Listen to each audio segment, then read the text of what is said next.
এক হয়ে ধানের শীষের পক্ষে লিফলেট বিতরণ করলেন ইঞ্জিনিয়ার টি.এস. আইয়ুব ও ফারাজি মতিয়ার রহমান। দক্ষিণ বাংলা ডেস্ক রিপোর্ট। এক হয়ে ধানের শীষের পক্ষে নির্বাচনী লিফলেট বিতরণ করলেন ৮৮ যশোর ৪ আসনের বাংলাদেশ জাতীয়তাবাদী দল বিএনপি-এর মনোনীত ধানের শীষের প্রার্থী ফারাজি মতিয়ার রহমান ও ইঞ্জিনিয়ার টি.এস. আইয়ুব। আজ ২৬ ডিসেম্বর সোমবার দুপুরে তারা দুইজন এক হয়ে বাঘারপাড়ায় ধানের শীষ প্রতীকের লিফলেট বিতরণ করছেন। এ সময় তাদের সাথে লিফলেট বিতরণের সময় উপস্থিত ছিলেন বাঘারপাড়া উপজেলা ও পৌর বিএনপির নেতাকর্মী ও সকল সহযোগী সংগঠনের নেতাকর্মী।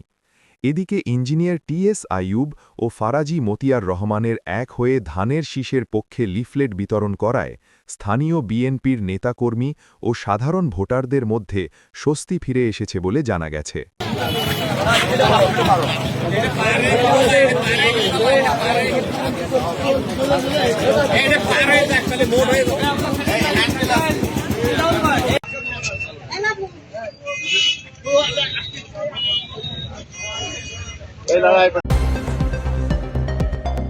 সত্যের সন্ধানে দক্ষিণ বাংলা।